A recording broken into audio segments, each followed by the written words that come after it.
verdad ha entregado, ha dado versiones ante Justicia y Paz, ha dado versiones ante la JEP, también lo ha hecho ante la justicia ordinaria. 18 años después de su detención, ¿qué de nuevo puede decir hoy Salvatore Mancuso? ¿Qué se ha guardado Salvatore Mancuso después de haber declarado 18 años ante los tribunales en Colombia?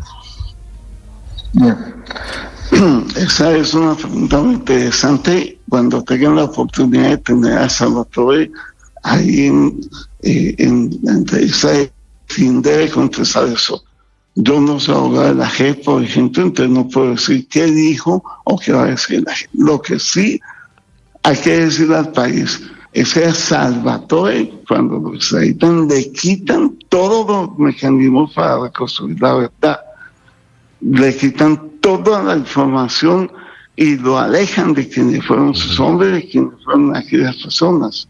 Entonces, nosotros durante años le rogamos a la Fiscalía que hiciera todo lo posible para restituir esos derechos o esos mecanismos. Desafortunadamente, y a pesar de la diligencia de fiscales como la fiscal Carla Magali y otros fiscales, no fue posible.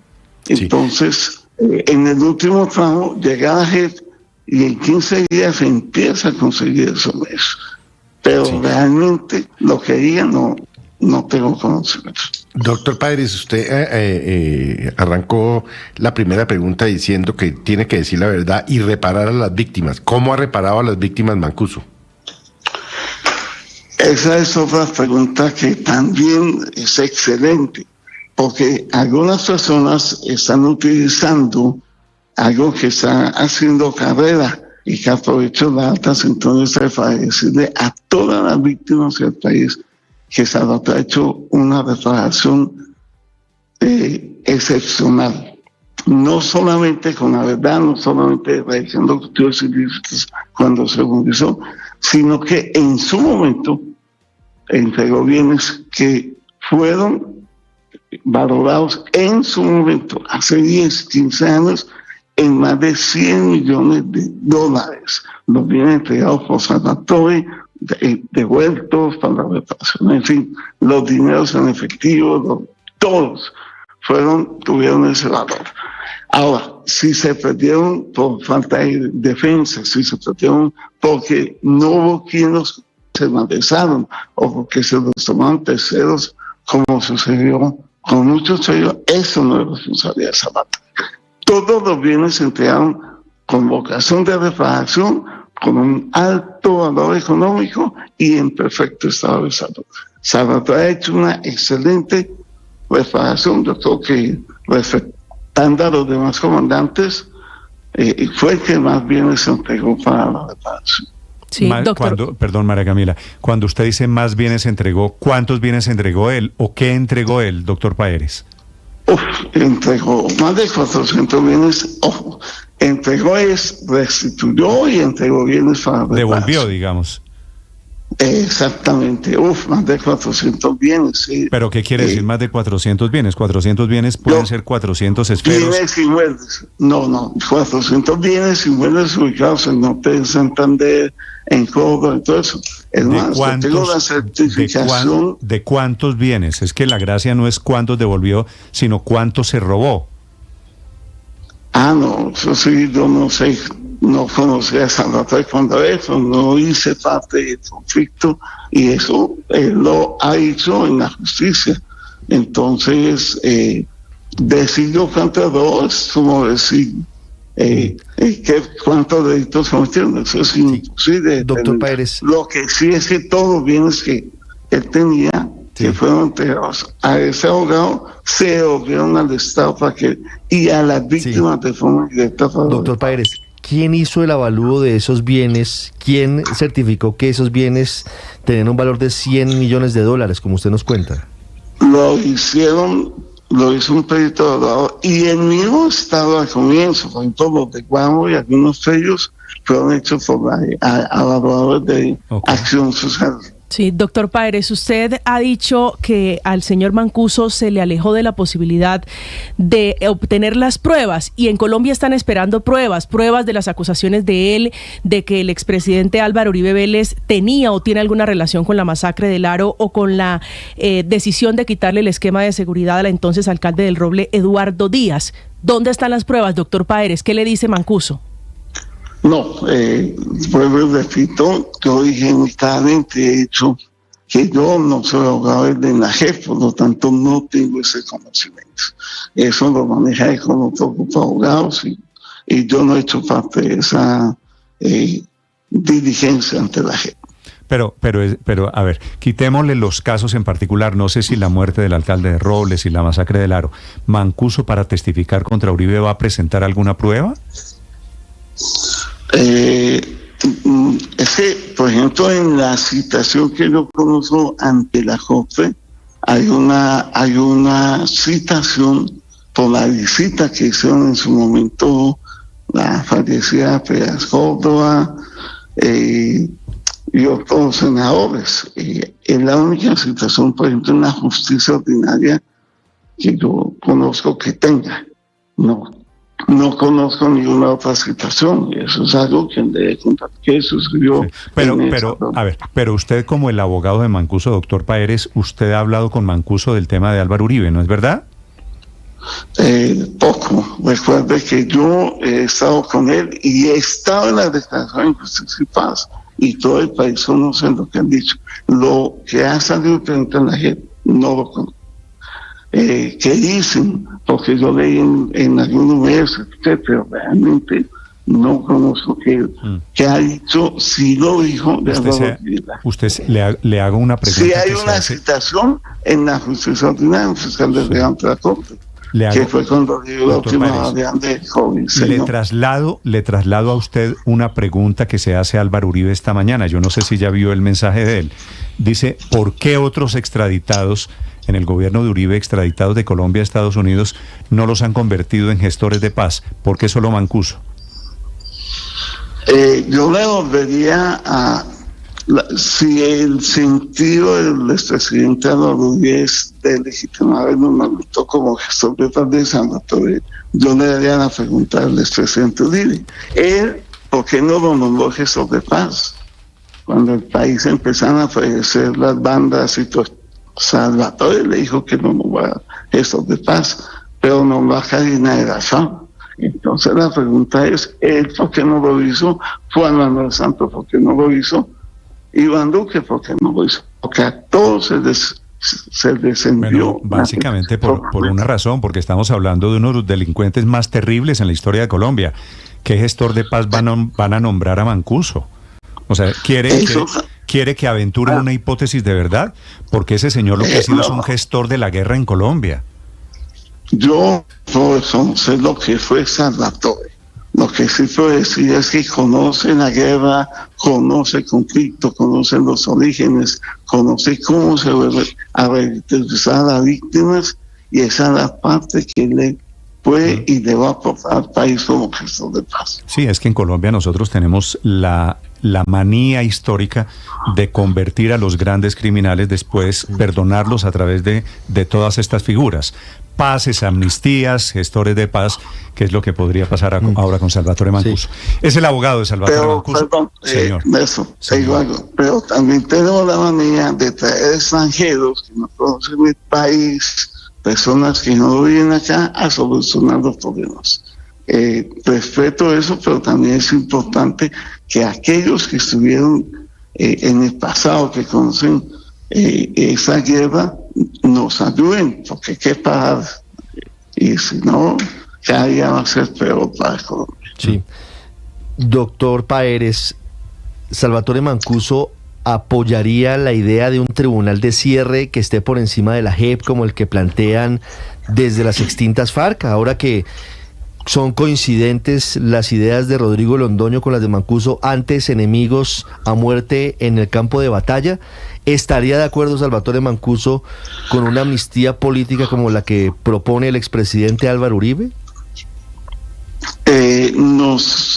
Ahí sí, yo he trabajado con Salvatore ese tema, Y Salvatore lo que va a proponer, lo que estamos trabajando es una ley no de punto final, sino de cierre, que conlleve a que estos procesos transicionales finiquiten. En términos, Justicia y Paz está diseñada para 12 años, lleva 17, vamos a necesitar otros 40 años para terminar. Eso es un absurdo. Entonces lo que hay que buscar es la forma de que esa verdad se narre de la forma que se narre y que sean unos puntos finales en términos lógicos. Vale. Estamos hablando de un proceso de 40 años. Cuando empezamos a salir de inicio, dijo que con la metodología que tenía Justicia y Paz demoraba 200 años en escuchar las versiones y en imputar esos delitos. Claro. Es el doctor Jaime Páez, el abogado de Salvatore Mancuso, a punto de recuperar su libertad. Increíblemente, me parece a mí. Doctor Páez, gracias por acompañarnos. A usted, Néstor, muchas gracias por la invitación. Gracias, señor. Entiendo, Felipe, que esta es la versión del abogado. Esto es lo que hacen los abogados, pues que sus clientes recuperen la libertad. Sí. Lo que pasa es que de por medio, Felipe, hay muchas cosas. La verdad verdadera, como dicen Felipe ustedes los abogados, y por otro lado, la verdad no probada, porque Mancuso ha acusado una y otra vez, lo dice, después se desdice, su relación con Álvaro Uribe. Y eso es lo que parece estar de por medio. Mire, no se equivoque, hay que llamar las cosas por su nombre, Néstor. A Salvatore Mancuso, este criminal, lo trajeron y lo nombraron gestor de paz con la única finalidad de joder al expresidente Uribe. No de conocer la verdad, no de reparar a las víctimas, no. Es para joder al presidente Uribe. No, eso es así. Y eso a mí Felipe, personalmente, me parece una perversidad. Pues, voy a hacerle una precisión a los oyentes, si usted me perdona. Usted no ha sido uribista, Felipe. ¿No es verdad? Nunca. No he sido uribista nunca. Pero pues la verdad hay que decirla. La verdad hay que decirla, Néstor, no se equivoque. Mire, yo jamás pensé ver tanto izquierdista contento con la decisión de sacar de la cárcel a Mancuso. ¿Y eso qué quiere decir? Quiere decir que el presidente Petro, no se equivoque, Néstor, trajo a Mancuso, lo pidió para que se lo deportaran y toda esta cosa única y exclusivamente para llevarse al expresidente Uribe por delante. Y por supuesto, si usted me pone a mí, si usted me pregunta a usted a quién le cree, yo le voy a decir, y yo no soy uribista, yo le creo al expresidente Uribe, yo a este criminal no le creo nada. Sí, Felipe, lo que pasa es que es muy difícil porque Mancuso ha dicho una cosa y ha dicho la contraria. Y ha dicho la otra. Entonces, que estuve en la hacienda con Álvaro Uribe, por ejemplo. Que la campaña de Uribe en el 2002 fue patrocinada por los paramilitares. Yo no sé si 20 y tantos años después eso vaya a ser tan fácil de probar solamente con el testimonio de Salvatore Mancuso, pero evidentemente va a causar un ruido inmenso. ¿Será que eso termina ayudando al uribismo? ¿Porque va a pasar a ser una víctima? Pregunto, ¿no? No sé, padre, pero usted puede ver pero realmente por lo menos la inquietud política que está causando el tema de Mancuso relacionado con el expresidente Álvaro Uribe. Señores. Pero la pregunta que nos toca hacernos, más allá de a quién le sirve políticamente, es si nos sirve a los colombianos, si realmente esto va a sanar las heridas, digamos, a cerrar las cicatrices o a abrirlas. Esa es la verdadera pregunta. Y ahí es donde creo que pues tenemos que ponernos del lado no de alguien políticamente por afectos o por desafectos, sino pensar si realmente esto sirve para lo que llamamos la reconciliación. Usted tiene razón en que esa debería ser la pregunta, pero ¿usted cree que estamos en esa etapa o que Mancuso, como dice Felipe, está en las que está a punto de recuperar la libertad simplemente por el valor de su testimonio contra Uribe? Es decir, el tema no es que se pueda separar, porque uno va de la mano del otro.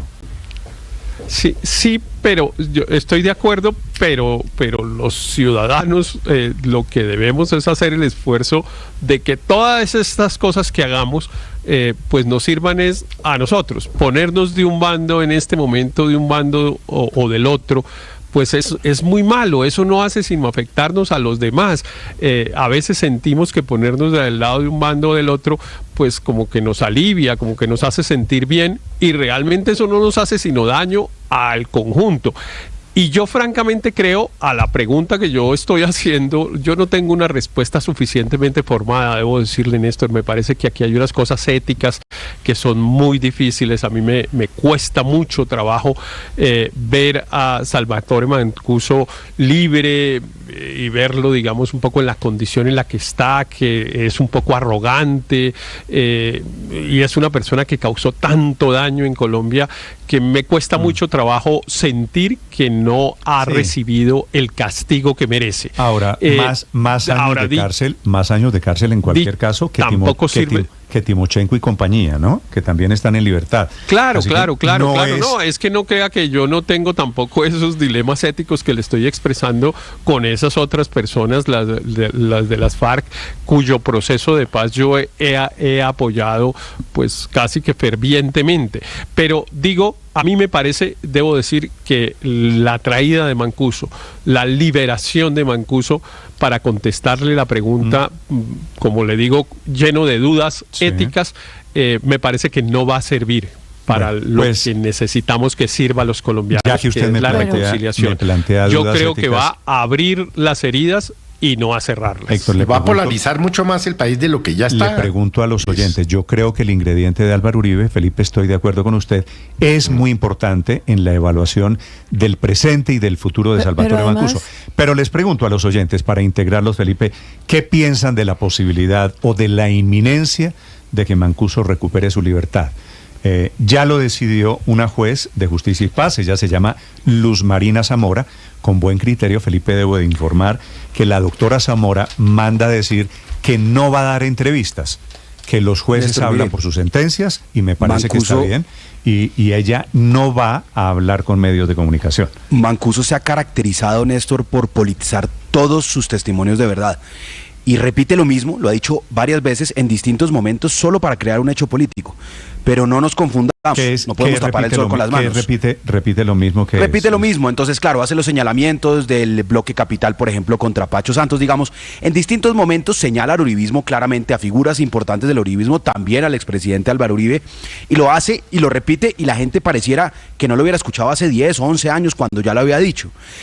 Pero no podemos con esto concluir que entonces una realidad que este país conoció, y es que Álvaro Uribe fue apoyado electoralmente por organizaciones paramilitares, votaron con él, así lo han demostrado distintos estudios. Su bancada en el Congreso estuvo llena de parapolíticos que después terminaron condenados. Fue célebre el momento donde el mismo presidente Uribe en ejercicio les decía a sus congresistas: les voy a pedir que por favor voten mientras no estén en la cárcel, todos los que iban a ser condenados por paramilitarismo. Entonces, Aquí lo que hay una realidad que es innegable, y es que el uribismo y el expresidente Álvaro Uribe Vélez tiene mucho que responder ante la justicia, ante la verdad de este país, pero la credibilidad de Mancuso es absolutamente pobre, porque a diferencia de otros que han hecho ejercicio de verdad y de verdadera reparación, y de buscar que este proceso, más allá de unas gabelas jurídicas para salir antes de la cárcel, sirva de verdad para reconstruir este país, para hacer reconciliación, Mancuso lo único que ha hecho es politizar su ejercicio de verdad. Y por eso yo, Luis Ernesto Gómez, que no soy uribista, claramente no le creo una palabra, señor. Ok, me parece bien. 7 de la mañana, 19 minutos, la cuenta Blue Radio Com y cuenta Néstor Morales, para quienes quieran integrarse a esta conversación sobre Salvatore Mancuso. María Consuelo. Néstor, yo creo que lo que ha denunciado el expresidente Álvaro Uribe sobre la intencionalidad de traer a Mancuso exclusivamente para que lo implique a él con su testimonio se sustenta en 3 cosas. La primera, en esa selectividad de las condiciones y los privilegios que se le dan a Mancuso por encima de cualquier ex paramilitar que haya sido extraditado, o inclusive los que están aquí en Colombia, que no fueron extraditados porque no se les probó que siguieran delinquiendo, y que sí han tratado de reincorporarse a la sociedad. A ninguno de ellos se le ha dado ese tratamiento especial. Lo segundo, que las víctimas en ningún momento han tenido un papel central en toda esta polémica y todo este tema de traer a Mancuso como gestor de paz. Y lo tercero, que sigue contradiciéndose, que no ha probado nada nuevo. Entonces, esas tres cosas sí le dan un velo completamente político y de jugada estratégica a traer a Mancuso exclusivamente para que ¿Usted le cree, hable. María Consuelo, a Mancuso? No, yo no le creo. Ok. Creo que esa es la pregunta, Felipe, si le creemos a este Mancuso modelo 2024. Porque me preguntan aquí, ¿qué es lo que ha dicho Mancuso? Es que Mancuso, Felipe, ha dicho de todo. Ha dicho varias veces que los paramilitares, por ejemplo, sobre Pacho Santos, que Pacho Santos les propuso crear el bloque Bogotá de los paramilitares. ¿Usted recuerda ese capítulo? Claro. Ha dicho que visitó a Álvaro Uribe en su casa, en su hacienda, pero también se ha desdicho y ha dicho una cosa una vez y a la siguiente dice una cosa diferente. Así que es muy difícil encontrar la verdad en lo que dice Mancuso. La verdad suele acomodarse al criterio político de quien la evalúa. Así que Salvatore Mancuso, Pero ya le preguntaron a las miles de niñas que violaron, entre ellos el señor Mancuso, si ya la repararon, Néstor. Pues Felipe, usted sabe la respuesta. Claro que no han reparado. Porque dieron 400 millones en bienes inmuebles y dice el abogado, eso quién sabe quién los cogió o quién se los robó, pero él ya los entregó. ¿Qué clase de reparación es esa con las víctimas, Néstor? Si ha devuelto, que yo no lo sé, eso es lo que acaba de decir. No lo el abogado, sabemos, 400 bienes que valen 100 millones de dólares. No quiero imaginarme lo que se robaron, lo que expropiaron estos paramilitares. Sí, porque eso debe ser una pequeña proporción, Néstor, ¿no? Mire que, Néstor, yo al oír todas esto y al oír la entrevista que acabamos de escuchar, yo solo tengo presente que el presidente Petro nos viene diciendo desde hace ya varios meses una cosa, pero como que no le hemos copiado en la opinión pública colombiana, como que no le hemos puesto la suficiente atención por andar hablando de otros temas, que es que su gobierno tiene la intención de reabrir en grande el tema de la historia del conflicto colombiano para hacer como una nueva gran revisión de todo lo que pasó y en su concepto y al menos en la intención declarada de ese propósito, acabar la impunidad o combatir la impunidad. Yo creo que dos de las noticias que hemos oído en los últimos días van en esa dirección. Una es esta, ¿no? La llegada de Salvatore Mancuso y su designación completamente infundada como gestor de paz, porque eso no tiene ni pies ni cabeza. Es falso que Mancuso conozca la guerra colombiana. Conoció otra guerra colombiana muy diferente a la actual, la de los años 90, la de principios del 2000, la del paramilitarismo de Urabá y Córdoba, en fin. Otros actores, otras dinámicas, otros territorios. Eso no tiene pies ni cabeza, pero tiene pies y cabeza si usted lo considera dentro del propósito político, ese de volver a abrir todo el libro del conflicto colombiano y hacer todo el examen y en concepto del presidente Petro acabar con la impunidad. No es un misterio también entonces que estén los antiguos jefes de las FARC disparando día y noche contra la JEP, porque la JEP es un obstáculo en ese propósito, porque la JEP es un tribunal diseñado para cerrar un capítulo o para cerrar en lo posible un cierto capítulo del conflicto armado, y eso no conviene al propósito que, como le digo yo, el presidente Petro nos ha estado tratando de comunicar varias veces, pero como que no le hemos copiado. Y ahí el plan va avanzando avanzando con la llegada de Mancuso. Veo, Aurelio, muchos comentarios de gente que está comparando lo que reparó Mancuso contra lo que repararon las FARC. Yo no sé cuál ha reparado menos, Felipe, si las FARC o Mancuso. ¿Cuál ha pagado menos años de cárcel? Por supuesto, las FARC. Pero es inevitable en estas, ¿cuántas llevamos, Aurelio, usted que las tiene contadas, cuántos procesos de paz en la historia republicana de Colombia? Casi 100, ¿verdad? Esa es una cuenta, sí, es una cuenta que ha hecho el profesor Edgar Reveis, que van más de 88, más de 88 procesos de este tipo. Néstor, pero yo diría que hay un referente histórico para tratar de meterle un componente más a este análisis. Fue el debate de Petro sobre el paramilitarismo en Antioquia. ¿Usted se acuerda que ese debate termina? Bueno, ese debate casi que muestra que la gobernación de Antioquia se comunicaba con Viper en el Aro, por Viper se comunicaba con Mancuso. Usted recuerda que ese debate salió allí. Pero al final, la última frase de Gustavo Petro, entonces senador, es: hagamos una unidad con Mancuso, hagamos un pacto social con Mancuso y con el paramilitarismo. Y yo pienso que eso va para allá. es juntar comunes, Mancuso, llegar a Uribe y decir, punto final, no más, cierre, como dijo el abogado del doctor, como el abogado Mancuso, el doctor Paeres, y eso es lo que están buscando. Yo creo que nunca en la historia de Colombia, si eso se intenta hacer, esa famosa tasa moral de cambio, de la que aquí hemos hablado varias veces, había alcanzado un nivel tan alto. Es que cuando usted habla de Salvatore Mancuso, tiene que hablar de decenas de miles de crímenes y de delitos, que aquí no estamos hablando de cualquier delincuente ni de cualquier criminal, estamos hablando ahora, tal vez del más grande criminal que ha habido en Colombia en los últimos años. Aurelio, yo estoy de acuerdo en que esa es una opción, en que podemos estar caminando, Felipe, hacia una ley de punto final, ¿no? En la que básicamente el criterio es, como aquí todos cometieron delitos, nos gobierna un señor que perteneció al M-19, son parlamentarios unos señores de las FARC, llegó Salvatore Mancuso y hay un expresidente acusado de paramilitarismo. La ley de punto final conduciría a la hipótesis de perdonémonos todos. Ley de punto final es olvidemos todo lo que pasó y volvamos a arrancar de cero. Es más o menos el criterio de lo que estamos... No puede haber como tal ley de punto final, porque acuérdese que tenemos el Tratado de Roma, ¿no? Entraría la Corte Penal Internacional, tendrían que buscar otra figura. Sí, Felipe, pues están en eso, están por eso hablando de un tribunal de cierre para hacer una ley a la colombiana. Pero me parece que es una opción, por lo menos que vale la pena tener en consideración. Así que... Sí, pero Néstor... Señor Álvaro. El único politizado en esto no es Mancuso. La opinión de todo el mundo sobre el papel de Mancuso en este momento es politizada. De un lado o del otro, es imposible quedarse en el centro. Y los más politizados quieren es punto final, silencio e impunidad. Por eso rechazan que Mancuso hable o sea tenido como un testigo importante. Pero pues no es la opinión de ninguno la que debe evaluar, sino la justicia, porque sería absurdo que con semejante criminal queriendo aportar, o eso dice, verdad, el jefe de una de las peores máquinas de guerra de la historia del mundo moderno, no se le oiga y la justicia evalúe.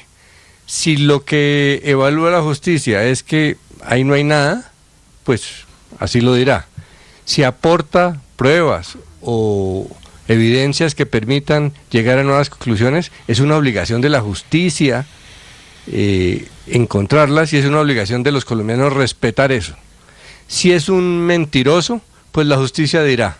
Pero realmente lo que hay detrás de esto es mucha politización, y los que más rechazan lo de Mancuso lo que quieren es silencio e impunidad. Álvaro, ley de punto final. Solo una precisión, y hay evidencias. Ricardo, ¿cuántos testimonios ha rendido Salvatore Mancuso desde los Estados Unidos? Decenas de testimonios ante la justicia transicional, ante Justicia y Paz, ante la JEP, ante Justicia Ordinaria, ante la Procuraduría. Eso de que no se le ha oído, al contrario, lo que hemos hecho es escucharlo, decirse y contradecirse durante todos estos años. Y además lo que no ha es aportado pruebas adicionales a sus dichos, ¿no? Claro, porque no digo, es que claro, de lo que estos son testimonios, y por eso es tan difícil, Héctor, descifrar qué es lo que está diciendo Mancuso. Los testimonios, y más un testimonio como el de Mancuso, pues es un testimonio que tiene relativamente poco valor desde el punto de vista probatorio.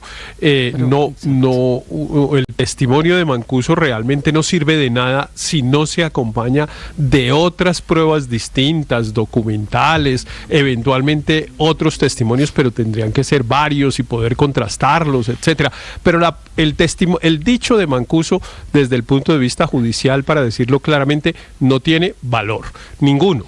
El señor se para ahí y dice cualquier cosa, pero yo sospecho, Héctor Riveros era amigo mío y mataba conmigo, y eso no sirve de nada. Pero yo sospecho, Héctor, que los jueces en Colombia tienden a creerle a los criminales, como le han creído ya en el pasado. Claro que le han creído a muchos criminales. Pero nunca sin contrastar los testimonios, digamos. Puede ser que haya habido casos en los cuales haya pasado, pero yo sigo confiando en la justicia, digamos. Mi salvavidas siempre es la justicia. ¿A quién le cree? ¿A Mancuso? ¿A Uribe? No, yo le creo lo que digan los jueces, y lo que digan los jueces es pues lo que Mancuso logre probar o no probar, o lo lo que Uribe logre lo que Uribe logre desvirtuar.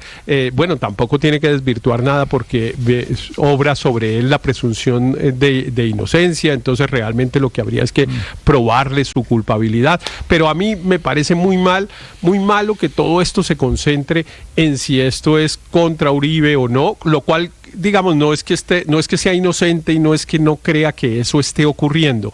Lo que creo es que los ciudadanos colombianos, los que estamos en la mitad de este sándwich, no debemos permitir que estas cosas pasen, porque siempre nos cogen de trompo de poner, unos políticos de un lado, otros políticos de otro, y por ejemplo me llamó mucho la atención la resignación y la renuncia de Álvaro de que no, en el centro no puede uno estar, de algún lado tiene que estar. No, yo creo que aquí tenemos que estar del lado de la justicia, como siempre del lado de las víctimas. Pero evidentemente hay unos problemas con el señor Mancuso haberle concedido los beneficios que le han concedido, y él hasta ahora no ha retribuido esos beneficios que hoy se le están entregando. Bueno, confiemos en que eventualmente lo haga. Yo tengo poca confianza en eso, pero lo que sí no me quiero es dejar meter en volverme activista de un lado o de otro aquí, porque es que ya tenemos muchos dolores en este país como para que además no los estén revolviendo, para que después digamos que los perdonen a todos. La libertad de Mancuso para estos efectos, Felipe, esto es como una patada en los intestinos. Esta fotografía que estábamos viendo, esta es Salvatore Mancuso con alias Ernesto Báez, Iván Roberto Duque Gaviria, ya fallecido. Que era el hombre que intentaba darle un barniz político a los paramilitares. Él había sido incluso dirigente político en el Magdalena Medio. En La Dorada, claro. 7 de la mañana, 32 miren, minutos. Es realmente una tragedia para este país que estemos hablando en el año 2024 del proceso de paz de la ley 975, ya casi 20 años, 15 años, y que estamos en medio de otro proceso de paz, y que además el expresidente Santos hizo un proceso de paz que ahorita está también teniendo problemas con la... O sea, de verdad, ¿cuándo este país va a terminar de salir de procesos de paz, del eterno retorno, de la tragedia de ver estos criminales? Y yo por eso, entendiendo lo que plantea Felipe, y tiene razón en que el Estatuto de Roma no permitiría una ley de punto final, sería realmente sano para este país tratar de pensar en algo distinto, a ver si evoluciona, a ver si progresa. Es que son igual de miserables los bandidos paramilitares que los guerrilleros. Aquí no podemos escoger bandos, esos son los que han mantenido este país atrasado. ¿Usted estaría de acuerdo con una ley de punto final, entiendo? Sí, yo la verdad creo que eso le serviría a este país. Insisto, reconozco que el Estatuto de Roma hoy implica unas dificultades, pero lo que nos permita mirar para adelante, dejar de estar devolviéndonos al pasado eternamente, es un avance. Bueno, ese es un ingrediente de la discusión. ¿Hacia dónde va todo el capítulo de Mancuso? Eso penalmente hoy no es posible. Hoy no es posible que haya amnistía en materia penal de los crímenes de lesa humanidad, porque Colombia suscribió en 2002 el Estatuto de Roma. Así es. Y si eso llegara a pasar, Néstor, se activaría de inmediato la Corte Penal Internacional. Otra cosa es lo que plantea el expresidente Uribe, que es una amnistía política. No sé exactamente qué signifique eso, pero ya las antiguas FARC le dijeron que sí. Julián Gallo, senador del Partido Comunes, de las extintas FARC, le dijo al expresidente Uribe que estaba de acuerdo con una amnistía política. Esta es una promesa de campaña, Néstor. Acuérdese que el presidente Gustavo Petro en campaña, en plena plaza pública, dijo que los paracos vengan aquí porque van a tener una segunda oportunidad, como en todas las sociedades, como si todas las sociedades se dedicaran a darle oportunidades a criminales. En segundo, saludo al hijo de una de las grandes víctimas de ese paramilitarismo de hace 20 años, el hijo del asesinado alcalde Eudaldo Díaz. Son las 7:34 minutos. La última. No, Néstor, solo para decir a la pregunta de Ricardo de la amnistía política, la propuesta del presidente Uribe se refiere a las inhabilidades políticas. Usted sabe que a él siempre le ha molestado mucho. A los derechos pues políticos. Algo de razón tiene que sí, que los excombatientes de las FARC pues se les reconocieron los derechos políticos y están en el Congreso, y en cambio a otras personas que participaron en el conflicto no se les reconocen los derechos políticos. Y él incluso habla de exfuncionarios suyos pues que han sido condenados, exministros, bueno, el exministro Arias, por ejemplo, que no puede ejercer derechos políticos porque ha sido condenado. Entonces él está proponiendo por ahora el tema de la amnistía política, pero yo creo que todos los que de alguna manera... Héctor, ahí nos metemos en el tema de las contradicciones de la justicia, ¿no? Porque hoy en el Congreso están los señores de las FARC y están otros condenados por Claro, delitos claro. diferentes. Todo el camino va inhabilitados. recorrido. Todo el camino va recorriendo a decir, bueno, todos los que de alguna manera tengan algún grado de responsabilidad, perdonémoslos. Eso ya dijimos, es imposible. La Corte Penal Internacional pues se activaría, pero además la Corte Constitucional no permitiría, eso no sería constitucional, espero, una ley de esa acuerdo. naturaleza, pero algo tenemos que hacer. Yo en eso estoy de acuerdo con Luis Ernesto y con otros que lo han dicho.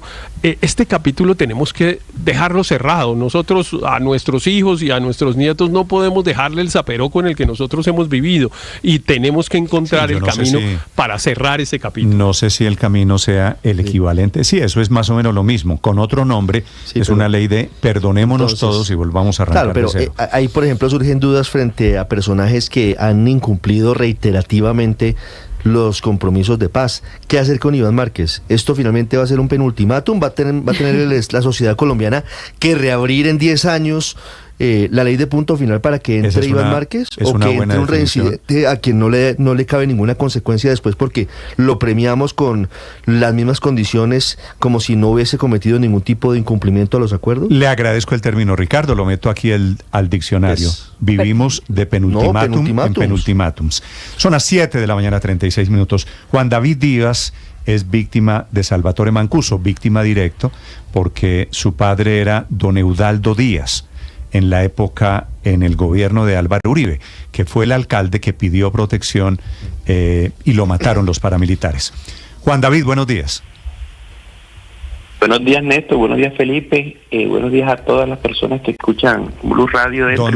¿Dónde lo cojo esta mañana, Juan David? Yo vivo en Sincelejo, Sucre. Estoy acá en el departamento de Sucre, donde vivo. A su padre lo mataron hace ya 20 años largos, ¿no es cierto? 21 años cumple el próximo 10 de abril. Sí, 21 años vamos a cumplir. Y a su padre, para efectos de memoria, Juan David, lo mató Salvatore Mancuso y las autodefensas allí en el Caribe, ¿cierto? Sí, claro. Sí, mismo Salvatore Mancuso dijo que en la última audiencia que tuvo de la JEP, en la JEP manifestó que ellos lo habían asesinado. Sí.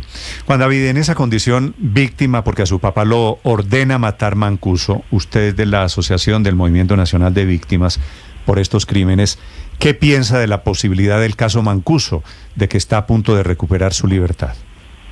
Bueno, es muy preocupante y lamentable de que estos jefes, estos señores de la guerra que siempre han actuado por conveniencia, nunca por altruismo, Mancuso, que fue ablandado por las cárceles de Estados Unidos, por eso está con el ánimo de hablar, un hombre de 13 años detenido, lógicamente en una verdadera cárcel como no las hay desafortunadamente en nuestro país, estaba diciendo o estaba dispuesto a hablar, pero con este premio que le dan de liberarlo o de ponerlo en libertad, lógicamente, como lo hemos visto con los jefes de la guerrilla, como lo hemos visto con muchos de los compañeros de armas de Salvatore Mancuso, que hicieron un acuerdo, prometieron unas cosas y hoy están libres y no se conoce la verdad, no hay reparación para las víctimas, como ustedes muy bien lo están mencionando, y quedamos en que en estos tipos de hechos que lamentablemente hacen que la violencia no se acabe. Pues siempre cuando no hay verdad, cuando no hay justicia, cuando no hay reparación integral, se tiende a repetir estos hechos, y eso es lo que hemos vivido nosotros en el país. Y bueno, yo creo que ahí leía que Salvatore Mancuso van a hacer algunos mecanismos para evitar que lo envenenen. Es que no hay necesidad de hacer nada. Con el hecho de liberar a Mancuso, inmediatamente él, conociéndolo cómo actúan ellos, siempre por conveniencia, él ya va a ser desestimulado para decir lo que en verdad quería decir. Es la historia que hemos visto con estos jefes paramilitares y también miembros de la guerrilla. Sí, señor Díaz, en estos episodios siempre se habla de cuál puede ser la intención política de acciones como esta. Y hablábamos sobre la posibilidad de que Salvatore Mancuso le sea funcional al gobierno para declarar en contra del expresidente Álvaro Uribe y de otros personajes que hoy están en la oposición. ¿Esa teoría usted la ve posible, la ve factible en las circunstancias actuales? No, yo no creo. Yo lo que creo es que Salvatore Mancuso, y lo he dicho, es la última oportunidad que tenemos nosotros las víctimas y el país de conocer la verdad, pues ya lo que, repito, los jefes paramilitares, los compañeros de él, los de la guerrilla, no nos dijeron nada al final. Y teníamos la esperanza que este señor sí lo dijera, y bueno, pero con esta acción de dejarlo en libertad, eso se va a otra parte, porque Mancuso no creo que vaya a libre, que era lo que lo motivaba a él, era su incentivo. Él no va a ganarse ni los enemigos, ahora comienzan los ofrecimientos de dinero, de otras cosas, y queda eso así. Pero la verdad es que sí es importante lo que Mancuso conoce. Mancuso conoce muchas cosas, Mancuso conoce todo, Mancuso sabe todo, simplemente que fue una verdad que estuvo extraditada 20 años, que ablandaron, repito, en las cárceles de Estados Unidos, pero acá la están endureciendo con la decisión de liberarlo. Pero usted cree, señor Díaz, que esa verdad, que como usted dice estuvo encarcelada, se pone en riesgo con la designación de gestor de paz? Bueno, lo de gestor de paz, lo cual estuve de acuerdo, era una manera de brindarle las garantías para que él dijera lo que tenía que decir, lo que debía decir. Pero ya en libertad, repito, creo que no vale la pena, porque conociéndolos a ellos, porque yo soy una persona que los he estudiado 20 años después de la muerte de mi papá, me dediqué a conocerlos, a saber cómo actuaban, qué los motivaba, cuál fue el verdadero motivo. Ellos fueron unas personas que siempre buscaron el poder más que defenderse de la guerrilla, siempre les importó el dinero, les importó la acumulación de tierra, el negocio de las drogas. Estoy seguro que ellos lo que hacen, lo que están buscando en este momento es obtener los beneficios que siempre han querido mantener ese poderío, mantener esos recursos. Esa es su adicción. Entonces va a ser muy difícil que el señor Salvatore Mancuso vuelva a hable o diga lo que tenía que decir. Lo están premiando. Señor Díaz, habló usted de la reparación. ¿Usted o alguna víctima que usted conozca de este criminal han sido reparados? No, la gente, mire, yo lo que sí conozco son muchas víctimas que se están muriendo sin haber sido reparadas, y que les quitaron la tierra, que los mandaron a ser desplazados, por ejemplo, a las grandes ciudades, de ser gente productiva para el país, a engrosar cinturones de miseria. Eso es lo que hemos visto. Ellos, como le digo, la adicción de ellos al dinero, a la tierra, es lo que los ha movido, y eso no lo entregan. Mire cuáles son los bienes que han entregado, cuáles son el dinero que han aportado.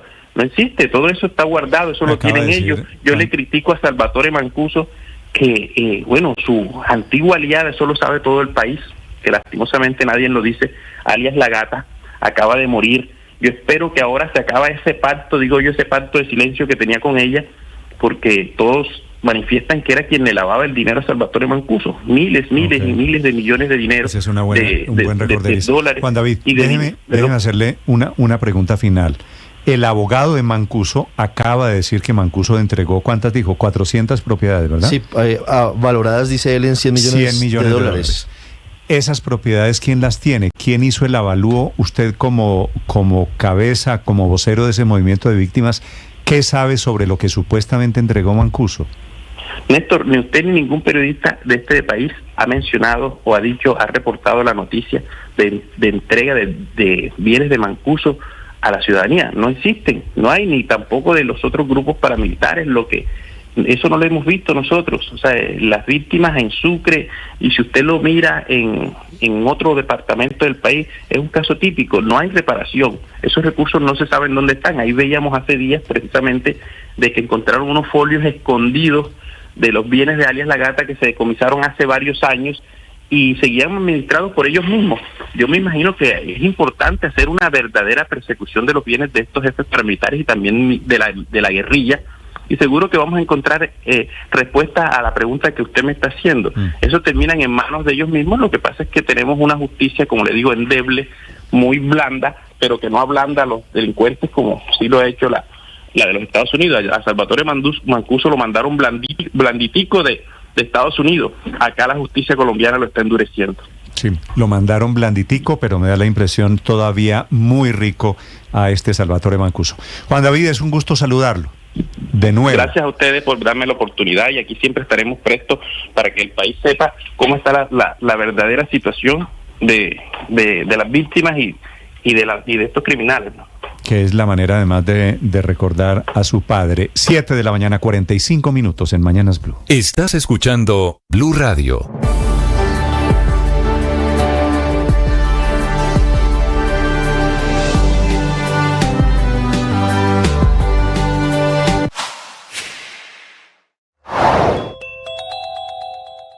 Seis de cada 10 empleos en Colombia están en riesgo de desaparecer como los conocemos hoy por culpa de la automatización o de los robots, impulsados estos por inteligencia artificial, que podrían sustituir no solo la mano de obra, también el proceso de transformación de materias primas. Es decir, la combinación tecnológica de automatización e inteligencia artificial podría acabar con el 58% de los puestos de trabajo actuales. Esa es la principal conclusión de un informe del Centro de Estudio FEDesarrollo, que calculó que este daño o esta migración o cambio podremos vivirla entre 10 y 20 años, afectando sobre todo a mujeres y jóvenes. Los investigadores creen que lo primero que se va a reemplazar son las tareas de rutina, que si usted analiza lo que hace todos los días en el trabajo, se dará cuenta que puede llegar a ser la cuarta parte del tiempo que trabaja. Los sectores con mayor riesgo son los empleos de la industria manufacturera, los trabajos de limpieza, los restaurantes, hoteles y comercios, seguidos de trabajos agrícolas y empleos administrativos. Por ejemplo, en un restaurante, los meseros serán reemplazados por robots.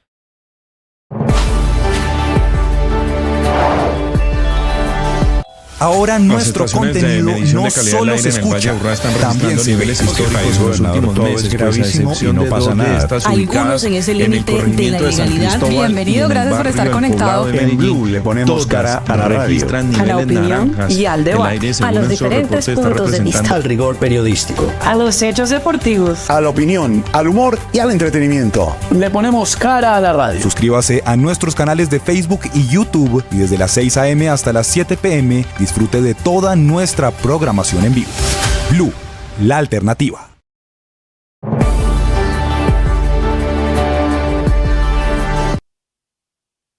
Atención, se está dañando la tregua que estaban pactando esta mañana Israel y Hamás. Hay informaciones en el sentido de que colapsaron las conversaciones, aunque un canal israelí dice que hay dificultades, pero no rupturas. Silvia Carrasco, ¿qué pasa?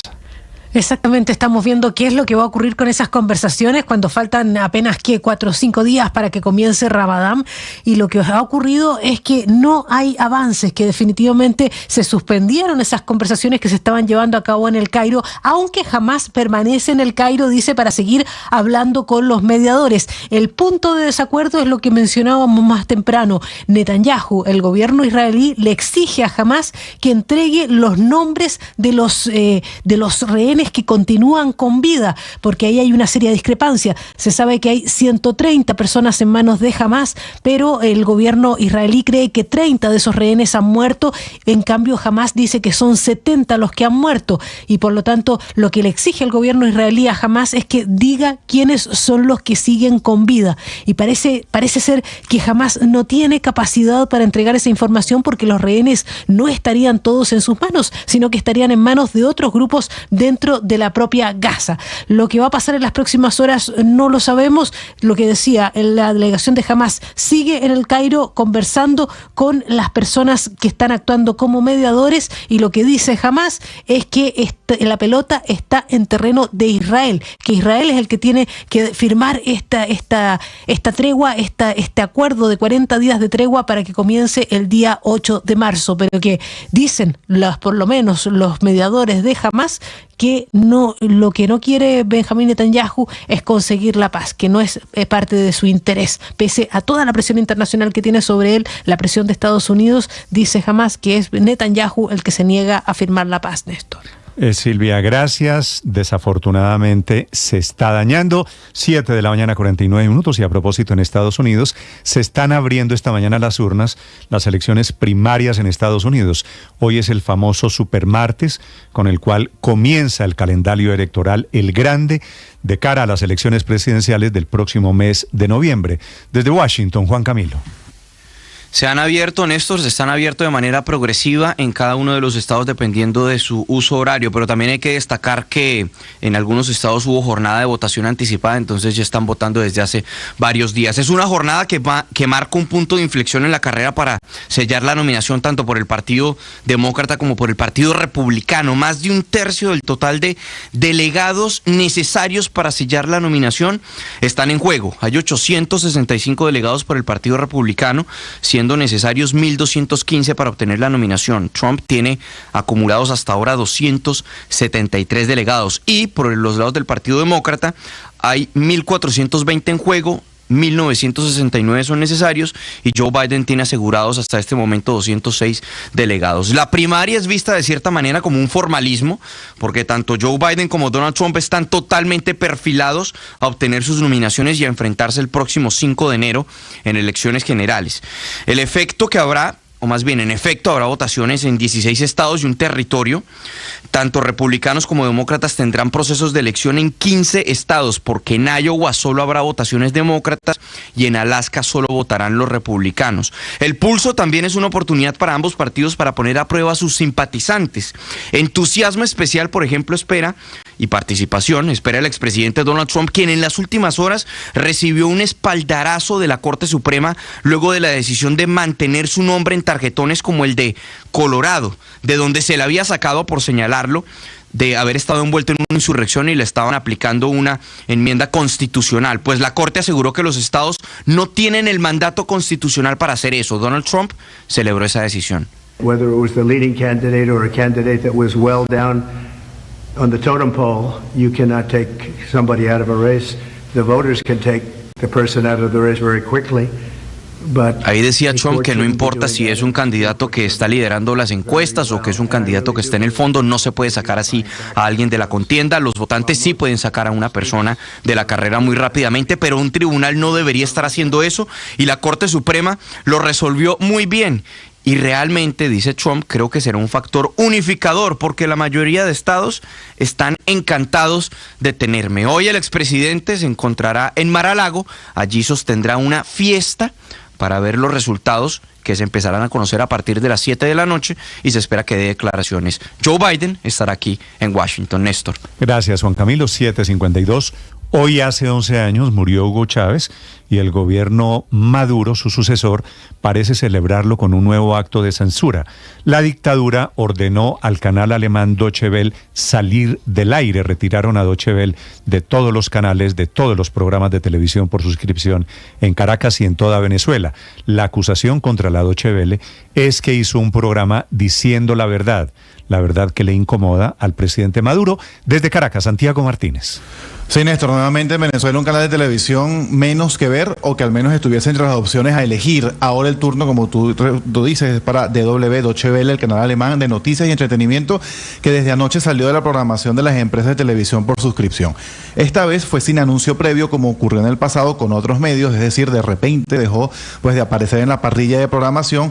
Eso sí, horas antes hubo una crítica del ministro de Comunicación venezolano, Freddy Ñáñez. Ese cuestionamiento o la crítica fue hace un reportaje de ese canal alemán donde usando cifras de Transparencia Internacional y de Ancient Crime presentaron por qué Venezuela es o sería el segundo país más corrupto del mundo. Hablaban de mafias, de narcotráfico, del cartel de los soles y de diversas investigaciones internacionales. Y eso pues molestó al ministro de Comunicación, que señaló al canal alemán de mentir, difamar y propagar odio hacia Venezuela. Una opinión similar a la que tuvo Nicolás Maduro anoche tarde en su programa de televisión semanal, donde no solamente acusó a Deutsche Welle de ser un medio nazi, sino que agregó que ellos, junto a otras cadenas internacionales, lideran una campaña contra él, su gobierno y la migración venezolana.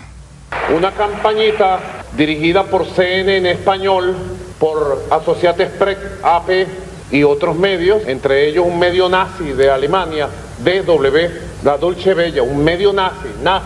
Entonces tiene una campaña diciendo que todos los crímenes que se cometen en el mundo hoy los cometen venezolanos. Una campaña para manchar a Venezuela, porque es año electoral, año presidencial. Es para manchar a Venezuela. Al final, tratar de mancharme a mí. Pero escuchemos, Néstor, parte de lo que es este reportaje que no le gustó al chavismo y por lo cual el canal alemán ya no puede verse acá en Venezuela. En Venezuela hay un estado mafioso. Políticos de alto rango participan en el cartel de los soles, trafican cocaína, oro minado ilegalmente y extorsionan. Esta relación entre el Estado y el crimen organizado convirtió a Venezuela en el segundo país más corrupto del mundo, según Transparencia Internacional. No se sabe si Maduro juega un papel activo, pero lo que sí sabemos es que la justicia no es independiente y está en manos del gobierno. Toda esta información viene de la prestigiosa organización investigativa Inside Crime. Quien hace este informe, Néstor, es un joven venezolano, se llama Ernesto Andrés Fuenmayor, es politólogo, trabaja para este canal. Tiene su canal en YouTube, donde este reportaje, que apenas tiene 3 días de haber sido publicado, ya lleva por encima de 27.000 vistas. En el chavismo, en redes sociales y periodistas de medios oficiales, esta mañana aseguran que este venezolano que vive en Alemania es nieto de Antonio Ledesma, y por eso, pues también cuestionan el reportaje y lo que para ellos es la verdadera intención, la verdadera razón de su publicación. Pero lo cierto, Néstor, es que no es la primera vez que por alguna razón o por otra, un canal internacional sale de la programación de las televisoras por suscripción acá en Venezuela. Recordemos, por ejemplo, el caso de NTN en 2014, luego 2017, CNN en español y Caracol Televisión, que también se dieron del aire en aquel momento por transmitir en vivo las protestas del gobierno de Nicolás Maduro. Sí, es que ha sacado todo lo que le incomoda. De eso se trata la censura del régimen. La voz que escuchábamos en el reportaje, efectivamente, es la de Ernesto Andrés Fuenmayor. Ernesto, buenos días. Buenos días por allá en Colombia. Un saludo para todos. Gracias por el espacio. Sí. ¿Cuántos años tiene usted, Ernesto? 28 años tengo. ¿Usted está en Alemania en este momento? Estoy en Alemania desde hace 10 años, justamente por la situación crítica por la que atravesaba Venezuela en ese momento. ¿Y es cierto lo que están diciendo en Venezuela sobre su relación con Ledesma?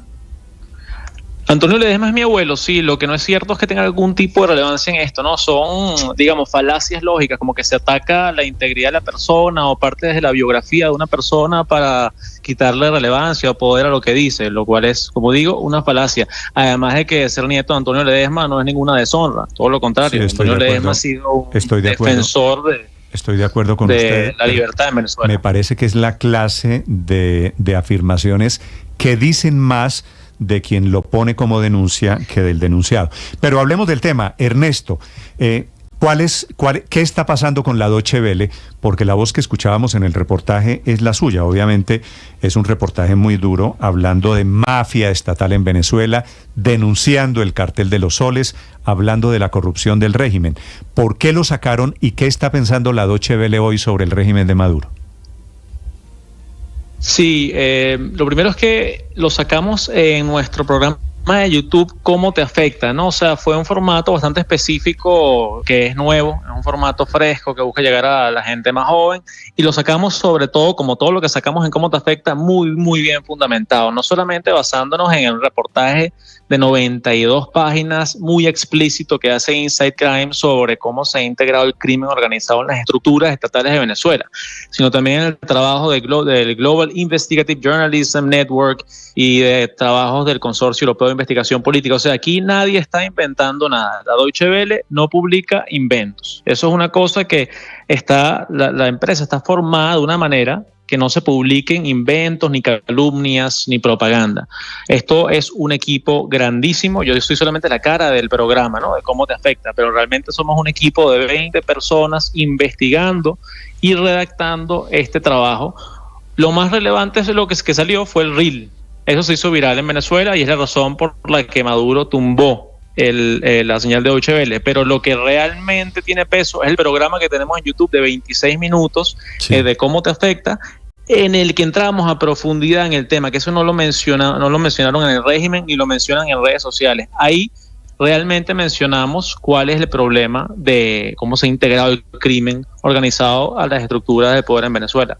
Sí, en ese programa, Ernesto, en el reel también usted hace referencia a estudios de Inside Crime y de otras organizaciones que hablan sobre cómo Venezuela se convirtió en uno de los países, si no el país más corrupto del mundo. ¿De qué habla, ya que el presidente de Venezuela no quiere que se sepa, y aquí en Colombia hay 2 millones de venezolanos? ¿De qué trata exactamente ese capítulo en YouTube de 26 minutos sobre la corrupción, detalladamente? Ese capítulo en YouTube titulado "Cómo los corruptos te roban lo tuyo" habla sobre la corrupción en América Latina. Ni siquiera habla solo de Venezuela, hablamos de casos de corrupción en México, hablamos de casos de corrupción en Nicaragua, en El Salvador, en Venezuela también. Digamos, los casos de corrupción más relevantes y cómo afectan a la población, a la gente de a pie de los países. Por supuesto que el gobierno de Maduro no quiere que se sepa esto, no quiere que sepa que existen esas fuentes académicas y certificadas, sin propaganda ni sesgos políticos, científicamente verificadas, y nosotros lo estamos dando a saber de una manera efectiva, digamos, ¿no? A través de las redes sociales, que ahí fue lo que les molestó. Ya el programa había sido emitido por televisión 3 días antes, pero lo que realmente molestó al régimen fue un reel, una publicación de redes sociales. 1 minuto de video, ya bastó para que eliminaran a la Deutsche Welle de la transmisión. Sí. Escuchan ustedes a don Ernesto Andrés Fuenmayor, que es el joven, es periodista, historiador y sociólogo al servicio de la Deutsche Welle, expulsados por cuenta de la censura del régimen en Venezuela. Andrés, un gusto saludarlo a usted, a su familia. Gracias por contarle al mundo lo que está pasando con el señor Maduro. Gracias por el tiempo y gracias por su trabajo. Sí, un abrazo. Estás escuchando Blue Radio.